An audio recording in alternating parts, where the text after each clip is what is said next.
Samstöðin fjölmiðill í eigu almennings.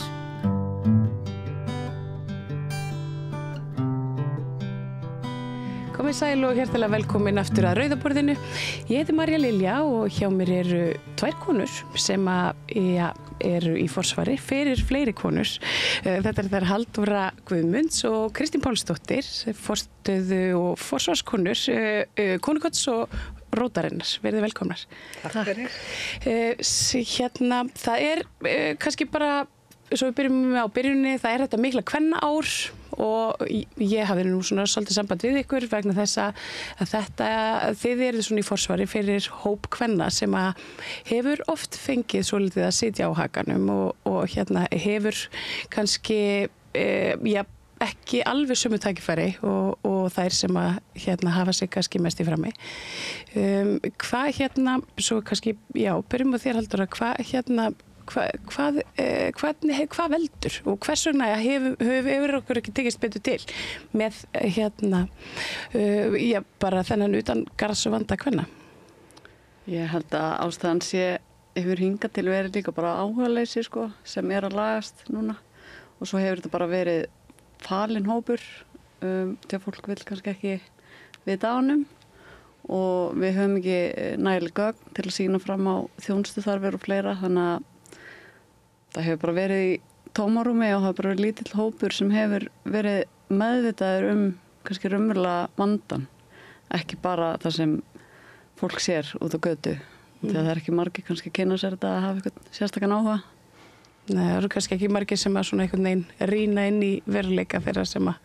þeir svona sjá utangarðs eitthvað staðar úti. Og það bara, það ekki margir sem hafa heldur aðgang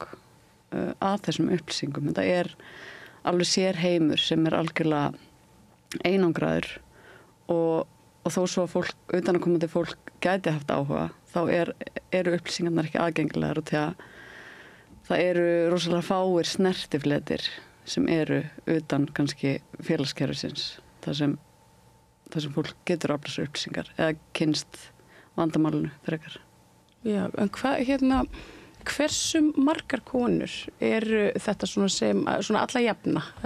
sem eru að sækja inn í Konukot bara vikulega?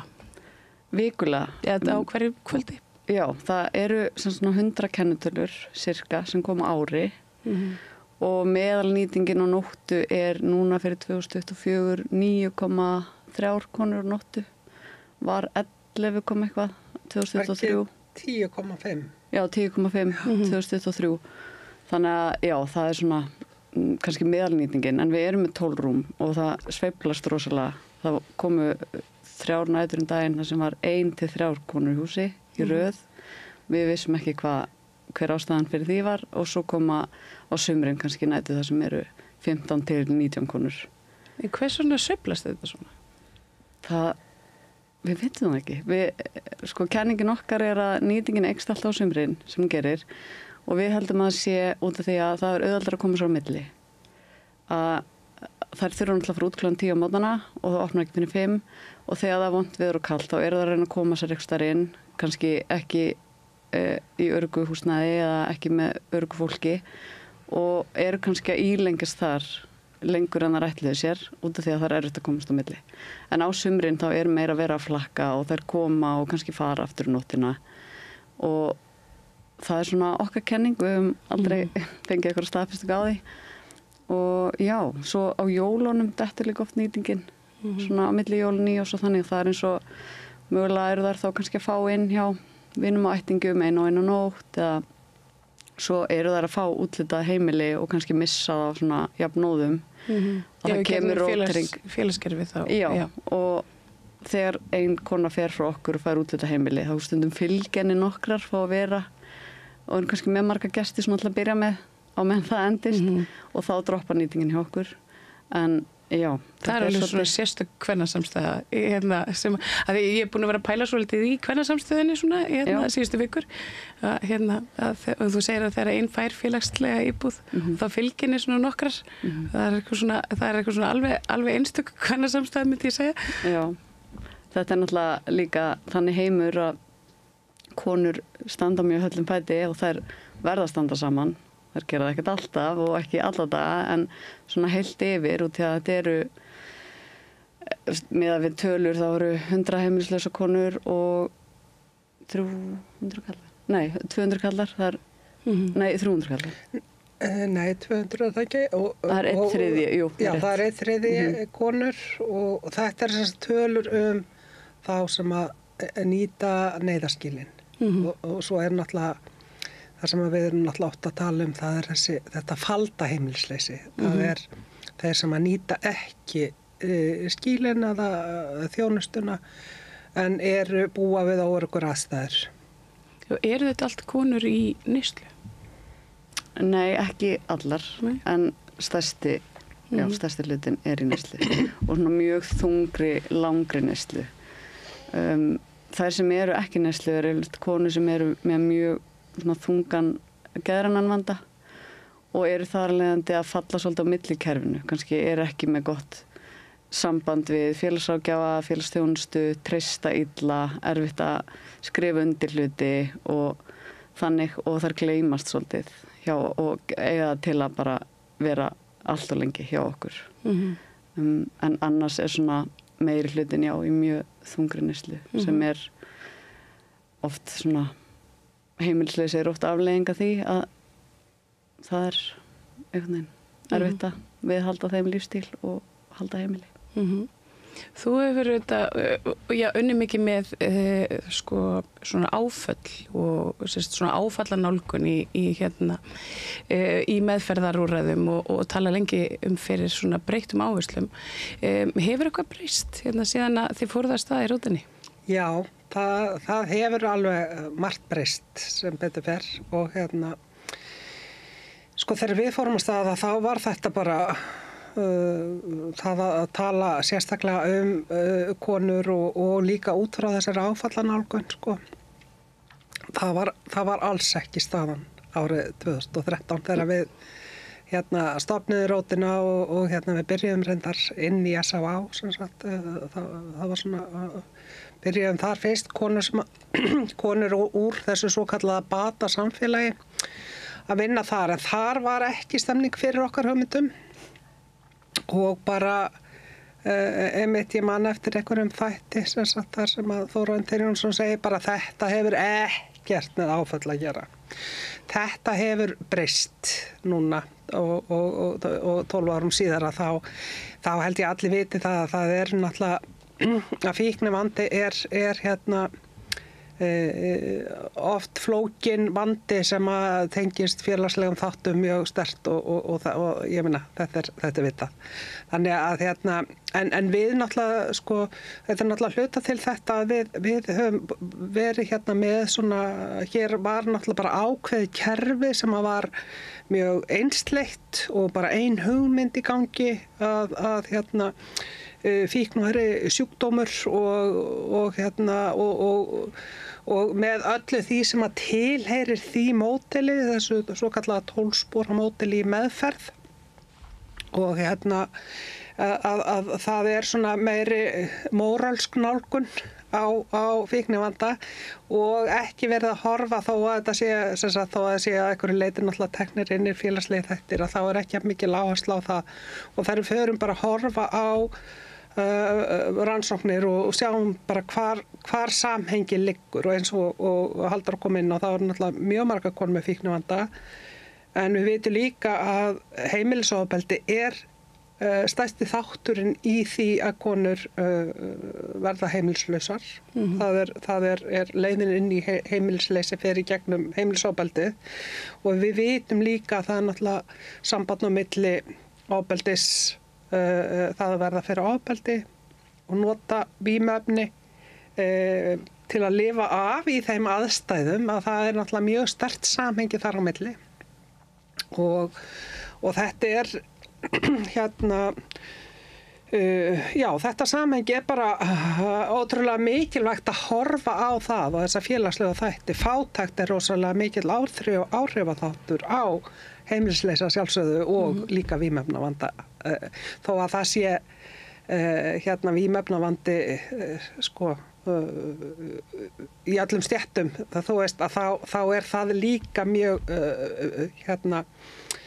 mikill áhrifaþáttur, það fátækt. Og og síðan sem sagt á 9. áratugnum að þá 9. og 10. áratugnum að þá 9. áratugnum að þá náttúrulega farið í kjölfar Víetnamstríðsins þá farið að skoða áföll af miklu meira krafti heldur en áður hafi verið gert og síðan kemur fram þessi kenning hjá sem sagt geðlæknirinn Judith Lewis Herman sem að setja fram þessa kenning áfall í lífi kvenna og sko fram að því hafði aðalega verið hort á sem sagt karlmenn að koma úr stríði en hún segir stríð kvenna það á heimilinu og þeirra áfall kvenna þeirra áfallasaga öðruvísi og þessar rannsóknir á körlum sem koma úr stríði ekki að ná yfir þeirra raunveruleika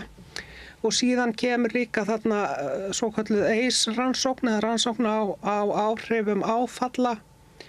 á heilsufar á 9. áratugnum líka í Bandaríkjunum sem stærsta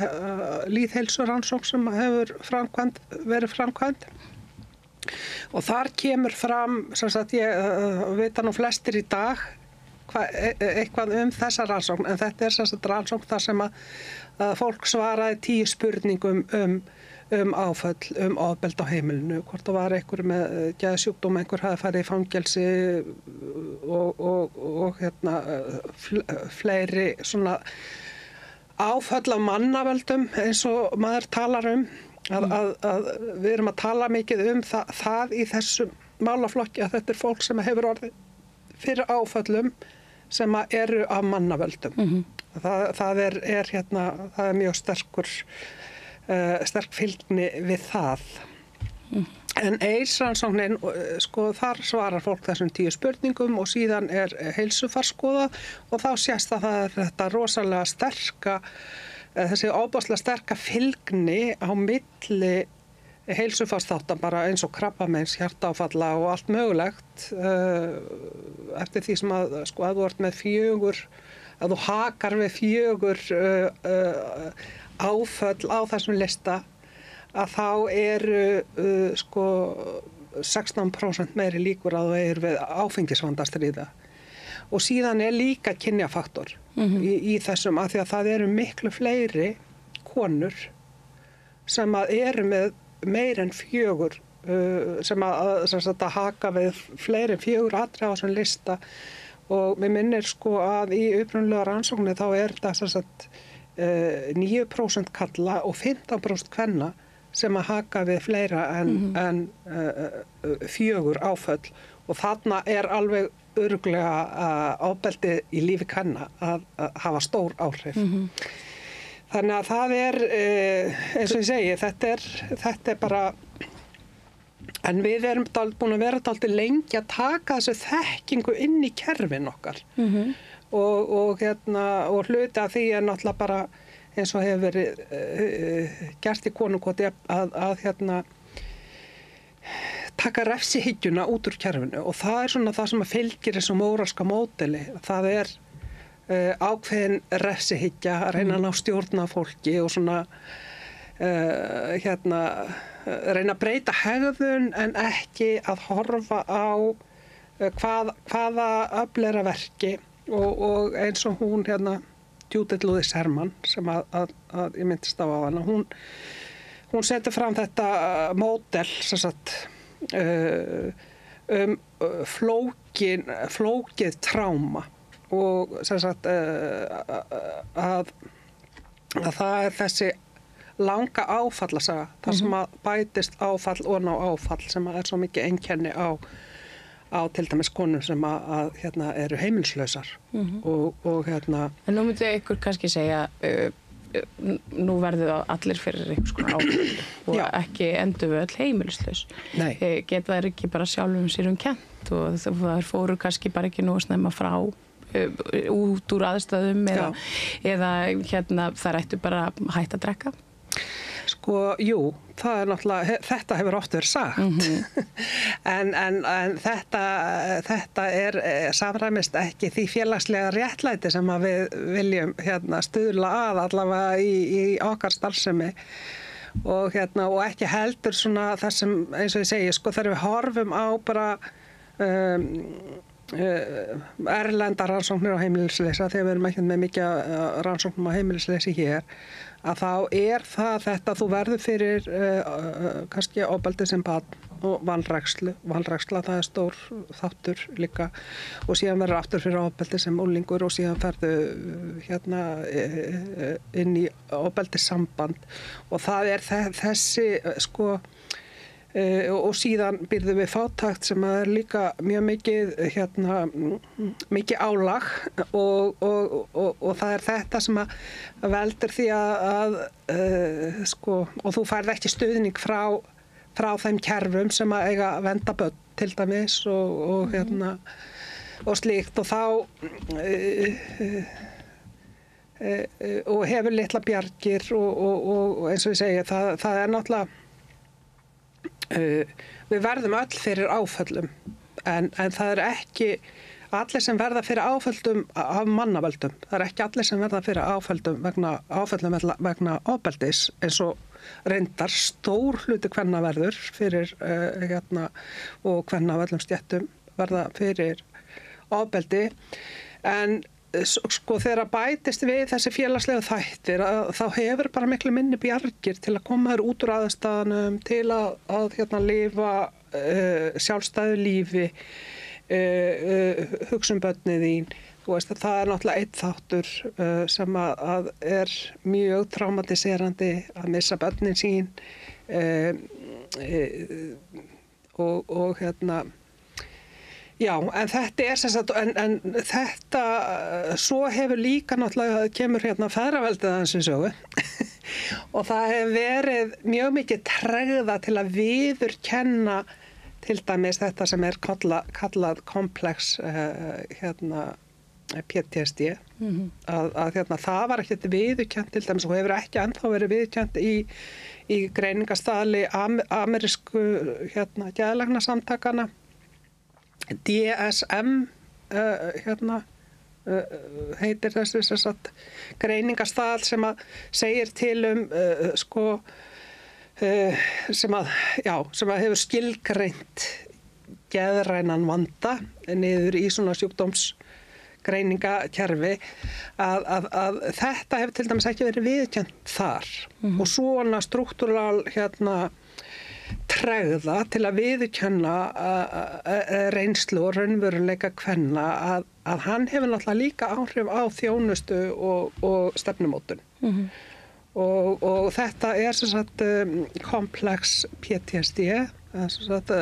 flókin áfallastreita, ég man ekki hvað er akkurat þýðingin sem hefur mest verið notuð í íslensku, að það er núna viðurkennt í greiningarstaðli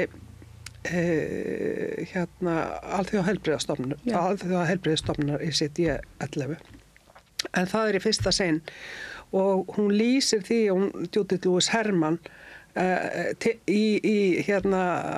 nýlegri bók eftir hana þar sem hún er að tala réttlæti eftir kynferðisofbeldi að hún hafi reynt að koma þessari greiningu inn í DSM staðalinn en þar var feðraveldið fast fyrir og vildi alls ekki fá hana inn þannig að það þarf náttúrulega að viðurkenna ákveðin vanda að það eru gerendur í sammingin og það er gott að horfa á svona kerfi með gaggrínum augum hverjir stjórna þessum kerfum og þú veist, hvernig við erum að flokka fólk og þarna er til dæmis gott dæmi það hvernig konur hafa verið skildar út undan og þar að leiðandi er ekki verið að bregðast við þessu þannig að já, og þess vegna þetta er nú svona ástæðan fyrir því að við hefum lagt mikla áherslu á þessu áfallameðu nálgun og í konukoti þá er þjónandi leiðsögn og áfallameðu nálgun er svona leiðarljós og það er bara þetta trappa niður alla refsihyggju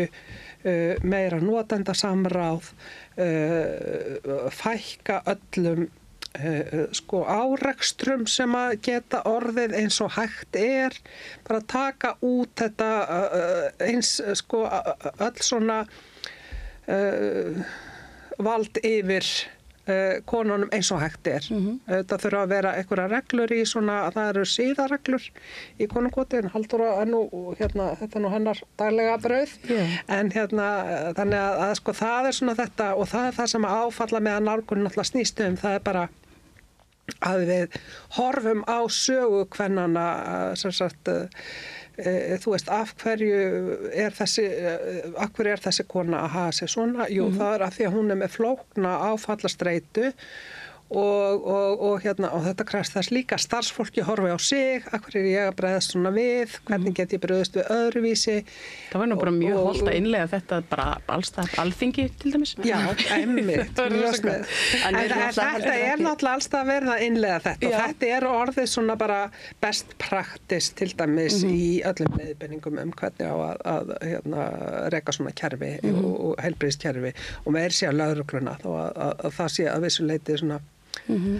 kannski aðeins flóknara á svona stöðum þar sem eru mikla valdheimildir. Haldur að þú ert búin að vera í þessu í nokkur ár og í konungkvöldi og ég velti fyrir mér sko þegar ég hugsa það út frá bara svona sjálfri mér að það auðvitað koma inn alls konar konur og maður hlýtur að tengjast einstaklingum sem að koma inn þú er svona ákveðnum böndum og finnast vænt þá og vilja einhvern veginn svona sjá þeim vegna vel svo kannski gerist það ekki og það, þú veist að verða alls konar áföll ég meina þú hlýtur sjálf að lenda í alls konar áföllum í þínu starfi já, bara svona kannski þá smærri áföllum Já, sko ég horfi ekki þannig á það mér finnst sko svo fallegt bara starfið og þetta svo hrá samskipti og það svo mikil berskjöldun í gangi að þessi áföll sem maður verður fyrir í vinnunni eða vort að tala að lendi ykkur sjálfur eða meira, kannski það væri manni áfall að sjá einhverjum sem maður þætti vænt ganga illa eða deyja eða svoleiðis, kannski frekar heldur en að sé árekstrar Já, en það svona maður verður rosa teflonhúðaður ef maður áttar sig á sínu hlutverki og til okkar hlutverk mjög takmarkað þó svo að það skiptir miklu máli að við erum bara að reyna að vera til staðar daginn í dag þegar við vitum alveg að við höfum ekkert vald til að gera neitt meira við erum bara til staðar fyrir þær og litlu hlutinir sem við leggjum áherslu á einmitt bara að gera lífið sem eðlilegast ef við náum að eiga gott samtal eða vera að hlæja saman eða bara andrúmsloftið sé gott þá það rosalega sigur fyrir okkur en við erum alveg mjög raunsæjar og það ekki þetta þeirra leið til að lifa af og maður fer svo bara að bera virðing fyrir því þó sem maður sér kannski ræðilega hluti og þá þetta einhvern veginn, maður nær bara að aðskilja þetta maður áttar sig á sínu hlutverki maður ekki með að fá ræðshyggju við erum ekki að varpið yfir okkur, hvað myndi ég gera eða þannig út því að við vitum náttúrulega ekki helmingin á sögunni hvernig hlutinni fara svona og eins og varst að tala áðan við höfum lent í áföllum þá erum við að tala svona ítrekuð mjög alvarleg áföll. Ég hef aldrei hitt heimilislausa manneskju sem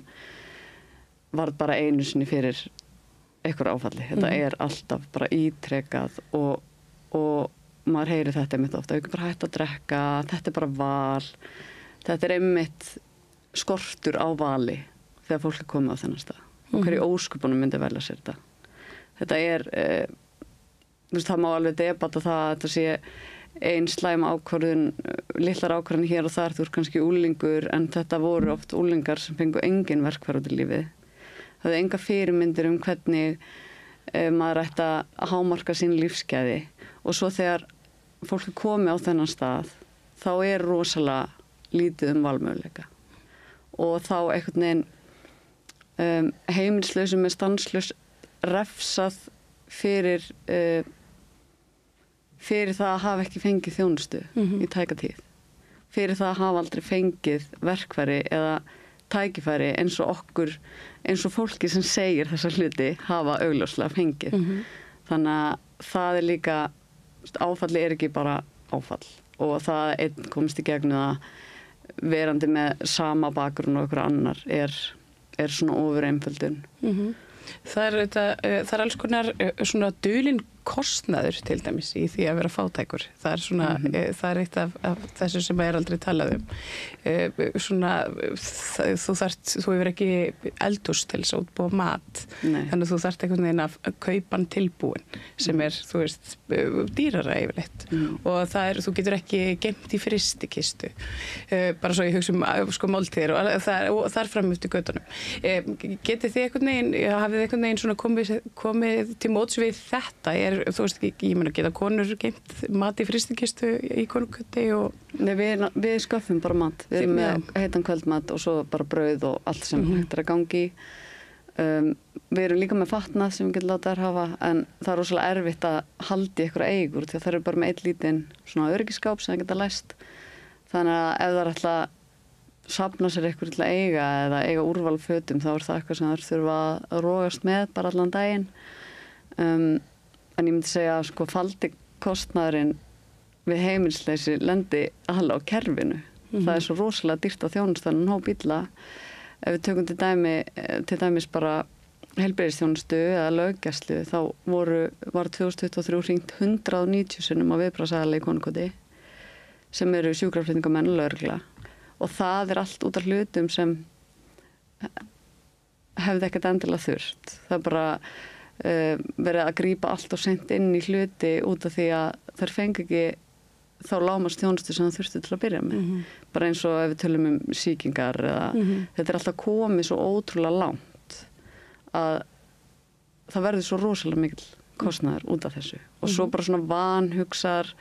skyndilausnir hér og þar eins og að útluta konu sem er búin að vera heimilslaus í mörg ár og orðin bara skemmd af því útluta henni kannski bara íbúð upp í Grafavogi með engum stuðningi. Það er bara verið að setja upp aðstæður þar sem henni mun mistakast. Búin að vera biðlista kannski heilengi. Fyrir svo íbúð og er algjörlega einangruð ekstra upp í Grafavogi og þarf bara að borga sína reikninga og einhvern veginn byrja aftur og byrjunarreit mistekst, kemur aftur til okkar. Fyrir aftur og biðlista. Þetta er svona ef það væri til dæmis svo núna að vera að vinna í svona þrepaskipta þjónustu sem ferð í skrefum aftur út í samfélagi þar sem hægt að meta þjónustuþörfina eina og þú getur áttaði á því hvað þú þarft. Þá er hægt að hafa svona þjónustu á leiðinni til að þeir mistakist ekki og því að það er ekki sú þjónusta sem er raunveruleg kostnaðurinn. Það er þetta að fólk er í ping-pong-leik á milli kerfa og það er ekki hugsað, það er engin samfella í þjónustunum með skýrt lokamarkmið að ég myndi segja að það var í raunveruleg kostnaðurinn, það er á samfélaginu sko. Og það má bæta því við sko að núna eru konur til dæmis við fáum konur sem hafa verið inn í fangelsiskerfinu sko í Konukot náttúrulega og það er ansið dýr gisting hérna upp á Hólmsheiði held ég sko, ég veit ekki hver er verðmiðinn á nóttinni þar en þetta er eitt af því sem við höfum verið að tala sko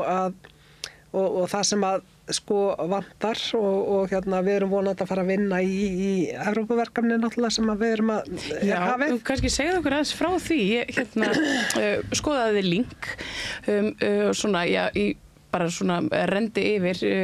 áhugavert verkefni og styrk frá Evrópuþinginu sem að Rótin fékk ásamt öðrum félagsamtökum. Já. Hvað er það að fara að gera? Sko þetta er sem sagt Evrópuverkefni úr svokölluðum Social Fund Evrópu sambandsins og þetta er verkefni sem að fjallar heimilislausar konur og ofbeldi í lífi þeirra og sem sagt bara þjónustu og eða svona það er áhersla á þennan hóp kvenna sem að er með langa ofbeldissögu og heimilisleysi sem er reyndar sannlega flestar konurnar en hér á landi það er heimilislausar aðeins mismunandi eftir löndum en þetta er 6 Evrópuþjóðir sem að taka þátt í verkefninu og þetta eru annars vegar félagsamtök og svo hins vegar stofnanir háskólar og þetta er 3 ára verkefni og markmiðið er að að búa til svona samvinnumódel, þannig að því að eitt af því sem er alltaf kvartað yfir þegar fólk hittist sem að vinna með þennan hóp, það er þessi samfella í þjónustu sem að vandar að við séum að tryggja það að fólk sé ekki alltaf að lenda í einhverju limbói, sko, þú ferð úr fangelsi og þá hefur engan annar stað en konukott og sem að þýðir að líklega þá ertu ekki að fara að ná neinum svona auka lífsgæði þín og öryggi þínu, sko, og þannig að það vantar þessa og eitt af því sem að líka við kvörtum yfir, það til dæmis bara fordómar inni í kerfunum, það bara fordómar inni í heilbrigðiskerfinu gagnvart þessum hópi og svona þannig að það svona og lögreglan, við nú verið að vinna með lögreglunni, að funda með lögreglunni sem sagt að svona auka skilning á milli aðila og þar að leiðandi að Hvernig gengur það? Það er bara mjög gott samtal, sko, og en þetta verkefni markmiðið er að því að eins og ég segi, það alls staðar kvartað yfir þessum skorti á samfellu í þjónustu og að kerfið virki ekki sem eitthvað fullt af einhverjum aðilum sem bara að gera sitt, heldur að það sé svona samræmi í því sem verið að gera og að það sé gengið í takt og fólk sé að vinna eftir sko sömu verklagsreglum og slíkt. Og svo annar þáttur í þessu verkefni, það er bara þjálfun og sem að náttúrulega óhjákvæmilegur hluti af því að gangi í takt að búa til efni til að þjálfa upp starfsfólk í þessum geira og svo náttúrulega mikilvægur þáttur líka bara sem sagt að koma fram með tillögur til stjórnvalda stefnumótun og eitt af því sem hér í þessum málaflokki, það ekki til nein landstefna heimilisleysi og sem gerir það að verkum að sko eina stefnan heimilisleysi á Íslandi stefna Reykjavíkurborgar í þessum málaflokki. Ég held að engin önnur sveitarfélög hafa sett sér stefnu í málaflokknum og það væri náttúrulega og vonandi verður það eitt af því sem að verður afleiðing af þessu stóra Evrópuverkefni að það verður sett landstefna heimilisleysi og ábyrðin kannski, og það kannski eitt af því sem að eitt af þessum atriðum þar sem að skortir upp á sko svona samhæfingu kerfisins að sko það eitt neyðarskýli fyrir heimilislausa konur á Íslandi og það konukott og það ekkert öll sveitafélögin sem að endilega vilja borga Reykjavíkurborg fyrir þá þjónustu skilurðu en það náttúrulega koma konur alls staðar af landinu í konukott. Þannig að þetta svona, já, þetta markmið með verkefni sem bara að gera þjónustu við heimilislausa konur skilvirkari og samræmdari og að við séum svolítið að sigla í sömu átt. En af hverju bara heimilislausa konur? Það náttúrulega sko það af því að rótin félag konur og kvár sem sagt og það bara mikil áhersla á það núna bara í Evrópu og víðar, ekki Bandaríkjunum væntanlega akkurat núna, að leggja áherslu á þennan kynjaþátt og að skoða sérstaklega minnihlutahópa innan minnihlutahópana. Að það sé sko, ef við horfum bara á þetta sem einn hóp, að þá við að missa af því að horfa á að það þarna undirhópar sem með mismunandi vanda sem þarf að skoða og taka á sérstaklega. Og það náttúrulega bara markmið rótarinnar, það bara að setja fókusinn á konur og kvár að það sé. Og þetta er bara mjög mikilvægt, þetta er í stefnumótun Evrópuráðsins, sambandsins og svona alþjóðlegra stofnana, þá er alls staðar sem mikla áhersla á þetta hefur verið undanfarin 10 ár cirka að það þurfi að horfa sérstaklega á kyn þannig að þess vegna er þetta verkefni fókuserað á konur og kvár en það náttúrulega mun nýtast öllum heimilislausum sko af því að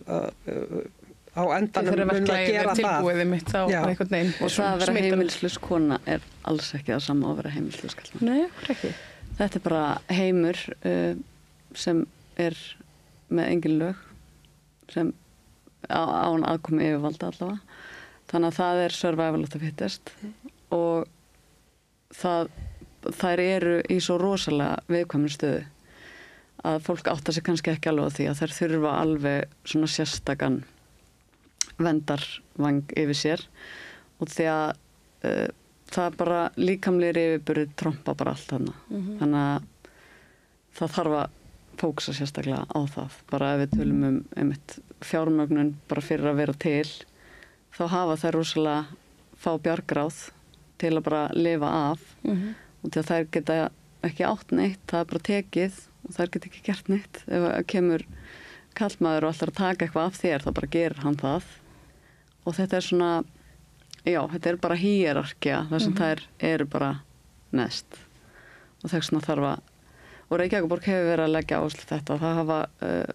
konur hafa fengið hlutfallslega fleiri úthlutanir á félagsíbúðum núna, seinustu mánuði og ár og það er út af þessu að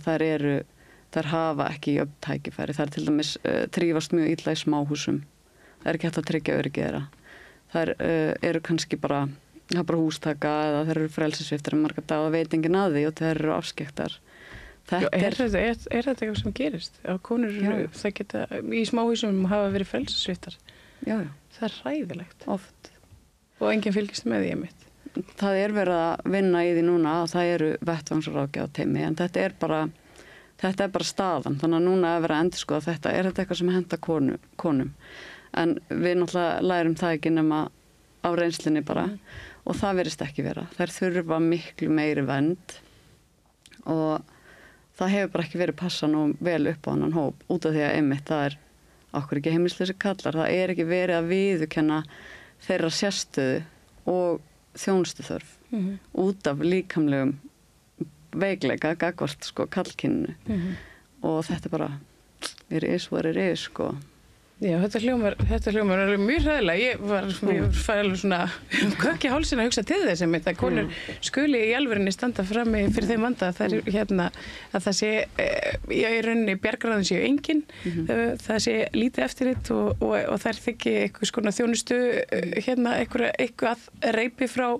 sveitarfélaginu og þá sé það einhvern veginn líka nota gegn þeim. Þetta er alveg svona. Já, það þarf bara svona eins og að vera að leggja á sig núna. Það er bara aðgangsstýringu. Þær þurfa miklu meiri aðstoð til að tryggja öryggi sitt og það er náttúrulega, það er rosalega erfitt að byggja upp betri lífsgæði ef þú getur aldrei verið öryggur og það er náttúrulega bara það sem einkennir þennan hóp. Það er hvergi öryggi. Þú ert alltaf að lifa bara daginn af og það er rosalega erfitt að halda áfram með líf sitt eða hvernig sem fólk vil orða það ef að dagurinn er alltaf bara, þú ert alltaf í fight or flight. Nú er þetta mikla kvennaár eins og ég myndist á áðan og þetta það sem að ég hef kannski svolítið í taugarnar á mér varðandi kvennahreyfinguna og þetta svona áherslunar í kvennaárinu. Þær eru á þetta svolítið svona þetta sem er kallað hvítur feminismi sem er þetta, ég meina við þetta tilheyrum honum flestar, við erum þetta hvítar forréttindar konur á mörgu leyti þó að það séu þetta alls konar áfalli og alls konar sem að svona skilur okkur að, þá eru þessir litlu hópar einhvern veginn sem að maður upplifa að það hafi kannski ekki alveg ekki sæta borðinu heldur innan kvennahreyfingarinnar. Eru þið sammála þessari greiningu minni, þessum pirring í mér? Ég er alveg, það sem að við sjáum að því að núna vitum við það eru fár konur á landinu sem hafa orðið fyrir meira ofbeldi heldur en til dæmis heimilislausar konur og þetta lítill hópur og við erum alltaf svolítið að fókusera á fjöldan en það er svo nauðsynlegt að horfa á litlu hópana sem að kannski í mesta vandanum. Já, það svona samfélagið alltaf aldrei sterkari veikasti lekkurinn. Nei, og þeir verða svolítið út undan og við finnum rosalega fyrir því bara eins og í svona allavega jafnréttisverkefnum og ofbeldisverkefnum að það ekki verið að horfa á þennan hóp kvenna sem að býr við alvarlegustu afleiðingarnar af kynbundnu ofbeldi og það mjög erfitt að koma því einhvern veginn inn í setja fókus á það inn í bara stefnumótun og svona og oft þetta líka bara eitthvað svona út frá vinnumarkaði þetta þú veist vinnumarkastengt og þá náttúrulega konur sem eru dottnar út á vinnumarkaði ekki þar undir til dæmis þannig að maður rekst á þetta bara hvað það sem sagt að því að það verður að sko nefna þessa hópa inn í stefnumótunni til að þeir séu teknir með. En við finnum alveg fyrir þessu áhugaleysi sko. Við eigum reynda rótina á fulltrúa inn í framkvæmdastjórn kvenna ársins og náum vonandi að vekja athygli á þessum málum en þetta náttúrulega bara sko heimilislausar konur það búa við gríðarlega skert lífsgæði það til dæmis meðalaldur heimilislausar kvenna 42-3 ár og þetta þetta ég held að í Bretland það 42 ár, við erum ekki með þessa tölu fyrir Ísland, þannig að þú veist þetta bara mjög lífshættuleg staða og þær eru glíma við allavega heilbrigðisvanda sem að og það líka þær eru glíma við verra heilsufar heldur en heimilislausir kallar og það bara einmitt og þess vegna þurfum við að horfa á þessna þurfum við sérþekkingu á þeim hópum, við þurfum sérþekkingu á mismunandi hópum til að geta verið með þjónustu sem að þjónar bæði þeim sem að fá þjónustun og samfélaginu betur. Ég velti fyrir mér að því að nú eru heimilisleysi helst oft í hendur við fíkn og nú eru bara konur fíkn, þær eru bara mjög óþægilegar. Það og ég svona í því samhengi þá fer ég að hugsa í gær þá var ég með tvær konur við vorum svona að velta fyrir okkur óþekkum konum og þær eru auðvitað bara bölvu trippi það og þetta það kannski svona hugmynda fræðilega svona að því ég bara hugsa þetta núna svona setja þær í samhengi inn í svona einhvern veginn kvennasamstöðun og kvennabaráttuna að þær eru svona óþægilega og óþekkastelpan inn í einhvern veginn kvennasamstöðunni hvernig getum við einhvern veginn náð utan það? Sko, hann eins og varst að tala áðan að fá þar að borðinu, það rosalega flókið út af því að fólk sem hefur einmitt orðið fyrir svona miklu ofbeldi frá það voru börn, það áttar sig oft ekki á ofbeldinu sem það verða fyrir eða réttlæta það og því að þær eru kannski með mjög skekta mynd af nánum samböndum til dæmis og hvað telst eðlilegt eða hvað hreinlega væntumþykja eða hver réttur þeirra til þess að lifa ofbeldislausu lífi. Þannig að mér finnst það þegar við höfum verið að reyna að opna á þetta eins og með samtöl svona, þá rosalega erfitt að fá raunverulega upplifun, eitthvað sem þær vita hreinlega hafa ekki verið í lagi. Þannig að og óþekkar ertu að tala hvað aðra það erfiðar í samstarfi? Já, samfélagið hefur svona tendens til þess að refsa óþekkum konum, svona konum sem synda á móti straumnum og þú veist, sá straumur það yfirleitt talað hann í því samhengi að sé svona til þess að brjóta einhvern múr en þess að kannski eru að synda á öðruvísi á móti straumnum, þær eru bara viltust á leið og líður illa. Já, ég held að þetta náttúrulega bara svona þekkt þema í sambandi við konur með vímuefnavanda og þess vegna hafa viðbröðin oft verið þetta þessi hegðunarbótun að kenna þessum konum bara haga sér eins og dömur sko. Og meiri segja sko, við skoðum hann í rótinni meðferðina á stúlkonum í Varpholti og Laugalandi sem er bara hræðilegt mál sem að ekki hefur verið og þessar konur hafa ekki ennþá fengið réttlæti.